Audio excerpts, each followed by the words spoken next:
Hello student, welcome to I science. आज का जो क्वेश्चन है मैं आपके सामने लाया हूँ वीडियो में।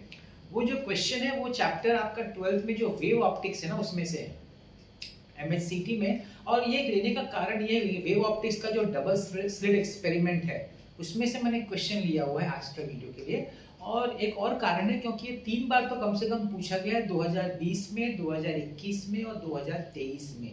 तो मेरे को लगा कि काफी इंपॉर्टेंट है, तो चलो ले लेते इसको। लेकिन बाद में पता चला अरे बड़ा इजी क्वेश्चन दिए साथ में। तो देखते हैं, चलिए क्वेश्चन मैं रीड करता हूँ। अ double slit experiment is immersed in water. ये जो वाटर वाला कंसेप्ट है, लिक्विड वाला कंसेप्ट है ना, ये तो पूछते हैं कुछ ना कुछ ऑप्टिक्स के क्वेश्चन में। In water of refractive index 1.33। तो यहाँ पे क्या दिया आपको, ये जो आपका जो लिक्विड है ना जिसमें आपका डबल स्लिट एक्सपेरिमेंट आ रहा है उसका refractive index, refractive index liquid का दिया गया 1.33। The slit separation is 1 mm। आप जानते हो कि स्लिट सेपरेशन डबल स्लिट का, अभी डबल स्लिट में तो ये जो डिस्टेंस होता है दोनों स्लिट में, ये आपका स्लिट S1 होता है, ये स्लिट S2 होता है, इन दोनों के बीच में डिस्टेंस जो होता है उसको हम लोग स्मॉल d से डिनोट करते हैं और उसी को बोलते हैं स्लिट सेपरेशन। तो आपको स्मॉल d दिया गया, स्मॉल d दिया हुआ है 1 mm। 1 mm का मतलब होता है 10⁻³ meter. Distance between the slit and the screen, यहाँ पे एक स्क्रीन होता है ना, इसका जो डिस्टेंस होता है उसको हम लोग कैपिटल D से डिनोट करते हैं। स्लिट और स्क्रीन के बीच के डिस्टेंस को हम लोग कैपिटल D से डिनोट करते हैं। तो यहाँ पे हम बोल सकते हैं कि जो कैपिटल D है वो कितना दिया गया है, वो दिया गया आपको 1.33 meter. The slits are illuminated by a light. अभी जो स्लिट को इल्यूमिनेशन दिया गया ना, वो जो लाइट है उसका वेवलेंथ दिया गया है। तो वेवलेंथ ऑफ लाइट जो है वो है 6300 एंगस्ट्रॉम। क्वेश्चन क्या पूछा, what is the fringe width. Fringe width आप समझते होंगे। देखिए ये अगर आपको मालूम होगा, मैं हर अपने लेक्चर में जो एमसीक्यू का क्वेश्चन होता है पीवाईक्यू का, मैं सिर्फ डायरेक्टली फॉर्मूला नहीं लगाता। मैं कोशिश पूरी करता हूं कि उसका पहले आपको थ्योरी पार्ट या कांसेप्ट समझा दूं, फिर हम लोग सम पे आते हैं। तो क्या होगा, कंसेप्ट भी आपका रिवीजन हो जाएगा, आपको याद नहीं हो, और एक क्लैरिटी भी हो जाती है सम करते समय। तो देखिए इसके सामने एग्जैक्टली है ना, आपको मालूम है ब्राइट फ्रिंज होता है, सेंट्रल ब्राइट जिसको हम बोलते हैं। फिर बाद में आपका डार्क ब्राइट, डार्क ब्राइट, ऐसा दोनों ऊपर नीचे होता है। फ्रिंज विड्थ का मतलब आप जानते होंगे, फ्रिंज विड्थ का मतलब होता है distance between two consecutive dark fringe, दो कॉन्जिक्यूटिव डार्क फ्रिंज के बीच का डिस्टेंस, या दो कॉन्जिक्यूटिव ब्राइट फ्रिंज का जो डिस्टेंस होता है उसको हम बोलते हैं फ्रिंज विड्थ। और उसका जो सिंबल होता है ना, उसका सिंबल होता है W। फ्रिंज विड्थ का सिंबल होता है W। अब फ्रिंज विड्थ का एक नॉर्मल जनरल फॉर्मूला है, W is equal to lambda D upon small d। ये फ्रिंज विड्थ का फॉर्मूला है। अब ये तो आपको मालूम होना चाहिए, ठीक। अब इसके लिए मैं आपको मेरा एडवाइस है जो मैं देना चाहता हूँ, जो हर बार देता भी हूँ, कि फॉर्मूला का एक लिस्ट बनाइए चैप्टर वाइज। जो जितने चैप्टर्स हैं आपके एमएचसीटी में उसके चैप्टर वाइज फॉर्मूला लिखिए, जिससे कि उसको आप जब भी रिवाइज करें, जो कि रिवाइज करना चाहिए रैंडमली, जब भी आपको टाइम मिले, वो बुक छोटी सी पतली सी छोटी सी बुक रखने का, सिर्फ उसको पेजेस को टर्न करते रहने का, फॉर्मूलाज बार बार आपके दिमाग में रिवाइज होते रहना चाहिए। इसका बहुत बेनिफिट होगा, याद रखिए। तो ये आपका फ्रिंज विड्थ का फॉर्मूला हो गया, lambda D by small d। अब देखिए बात ये है कि हम लोग को कैपिटल D दिया हुआ, आपको स्मॉल d दिया, लैम्बडा भी दिया। लेकिन एक प्रॉब्लम ये है कि देखिए आपने जो पूरा सेटअप है डबल स्लिट एक्सपेरिमेंट का, वो एयर में था, उसको उठा के आपने पानी में डाल दिया। एयर में सिर्फ आपने पानी में डाल दिया तो क्या कुछ चेंजेस होगा उस सेटअप में कि सब सेम ही रहेगा? तो देखिए ये जो स्लिट के बीच का डिस्टेंस है वो तो नहीं चेंज होगा, वो तो जहां जिस जगह पे वो तो वही रहेगा, तो ये तो नहीं चेंज होगा स्मॉल d। अच्छा, ये स्क्रीन और स्लिट के बीच का डिस्टेंस भी नहीं चेंज होगा, वो भी सेम रहेगा। लेकिन जैसे ही मीडियम चेंज होता है, आपको मालूम होना चाहिए कि वेवलेंथ चेंज होगा। क्या ये जो वेवलेंथ आपको दिया ना, वेवलेंथ ऑफ बाय लाइट, ये लाइट बाहर से आ रही लाइट, मतलब एयर वाली लाइट है ये। तो एयर वाली लाइट जब लिक्विड में से पास होगी तो उसका वेवलेंथ ये सेम नहीं रहेगा, 6300 एंगस्ट्रॉम नहीं रहेगा।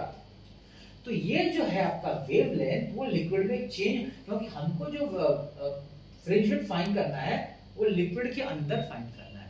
तो लिक्विड के अंदर डी और कैपिटल डी वही रहेगा जो एयर में था, लेकिन वेवलेंथ चेंज हो जाएगा। तो हमको सबसे पहले वेवलेंथ ढूंढना पड़ेगा कि एयर में वेवलेंथ क्या होगा। तो अगर आपको याद हो रिफ्रैक्टिव इंडेक्स और वेवलेंथ का रिलेशन, तो कुछ ऐसा है, मैं आपको बता देता हूं। रिफ्रैक्टिव इंडेक्स 1 to 2, आप ये समझते हैं ना, 1 to 2 मतलब light is moving from the first medium to the second medium. इसको लिखा जाता है n2 upon n1, और इसको वेवलेंथ के फॉर्म में लिखा है λ1 upon λ2। ये आपका जनरल फॉर्मूला जो आपको आना चाहिए। अब मैं आपको क्या करता हूं, इसको रिप्लेस करता हूं एयर और लिक्विड से। तो यहां लिखता हूं air refractive index liquid is equal to refractive index of liquid upon refractive index of air is equal to lambda of air upon lambda of liquid. The refractive index of liquid उन्होंने दिया क्या है 1.33। 1.33 air का तो आपको मालूम होना चाहिए 1 होता है, ये तो पता है। लैम्बडा ऑफ एयर, ये जो लैम्बडा दिया है वो याद रखिएगा वो एयर का दिया है, कुछ बोला नहीं मतलब वो एयर है। So that is 6300 angstrom and this is lambda of liquid. तो lambda of liquid is equal to 6300। अब ये आर्मस्ट्रॉन्ग है तो हम इसको मीटर में कन्वर्ट करने के लिए 10⁻⁻10 लिख देते हैं अपॉन 1.33। तो हमारा जो मेन प्रॉब्लमेटिक लैम्बडा था ना, वेवलेंथ जो चेंज हो रहा था एयर से लिक्विड में जाने की वजह से, वो हमने ढूंढ लिया कि जिस लाइट की वेवलेंथ 6300 आर्मस्ट्रॉन्ग है एयर में, उसकी लिक्विड में इतनी होगी।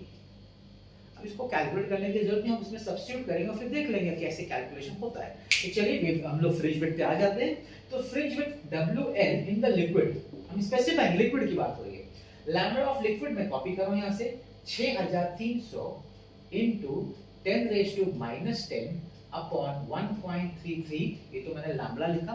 कैपिटल डी देखिए कितना दिया है 1.33 अपॉन स्मॉल डी कितना है इधर 10⁻⁻3। बड़ा इंटरेस्टिंग चीज है, उन्होंने क्या किया आपके लिए, कैपिटल डी 1.33 इसलिए दिया है भाई कैंसिल कर सके ना हम लोग, तो क्या कैलकुलेशन आसान हो जाता है आपके लिए, कैलकुलेशन आसान हो जाता है। तो इसको हम लोग ऊपर ले आएंगे, तो ये 10⁻³ ऊपर आएगा तो 10⁻+3 हो जाएगा, तो जाएगा 10⁻⁻10 + 3, तो 6300 into 10⁻⁻7 आ गया फ्रिंज विड्थ मीटर में। तो हम देखते हैं आंसर कौन सा मैच हो रहा है। भाई सब 10⁻⁻4 में दिया, तो चलो इसको 10⁻⁻4 में कन्वर्ट करते हैं। तो हमको 3 और डेसिमल इसका बढ़ाना, मतलब पावर बढ़ाना पड़ेगा, तो 3 डेसिमल लेफ्ट में शिफ्ट कर देंगे हम लोग, तो ये जाएगा 6.3 into 10⁻⁻4 मीटर। अब आंसर आ गया क्या? हाँ भाई अब तो आंसर आ गया, ऑप्शन सी है कि नहीं। तो बड़ा इजी था, 3 बार पूछा इसलिए मैंने बोला चलो करवा देता हूँ, हम लोग को बता देता हूँ। और ये फ्रिंज विड्थ का फॉर्मूला है, और इसमें का ध्यान ये रखना है कि जो गलती कहाँ होगी पता है, कि लोग वेवलेंथ ये उठा के डाल देंगे, ये सेम वेवलेंथ ये फॉर्मूला में डाल देंगे बिना सोचे कि जो वेवलेंथ दिया गया है एयर का दिया है। आप पूछ सकते हैं कि सर एयर तो मेंशन नहीं किया, तो कैसे मालूम एयर है, लिक्विड में तो हो सकता है। अब उन्होंने बोला it is illuminated by light of wavelength. अब जो इल्यूमिनेशन हो रहा है वो तो बाहर से एयर से आएगा ना, इल्यूमिनेशन लाइट कहां से आएगी, एयर से आएगी, वही लिक्विड में आएगी। तो जो लाइट आ रही है उसकी वेवलेंथ बोला है, तो फिर जब लिक्विड में घुसेगी वो लाइट एंटर मारेगी तो वेवलेंथ चेंज हो जाएगा, वो हमको समझना है। वो समझ गया तो फिर इस प्रॉब्लम में कुछ नहीं है, बस इसी वजह से इसको पूछा जाता है कि गलती से लोग यही वेवलेंथ यूज करेंगे और सबका आंसर रॉन्ग आ जाएगा। ठीक, सो इजी था क्वेश्चन।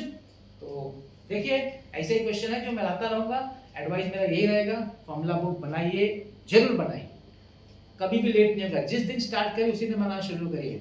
छोटा छोटा एक एक पेज का फॉर्मूला होना चाहिए, छोटा सा बुक का एक पेज का एक चैप्टर, दूसरा पेज दूसरा चैप्टर, ऐसे जितने आपके चैप्टर हैं उसके फॉर्मूला बनाइए, वो देखते रहिए।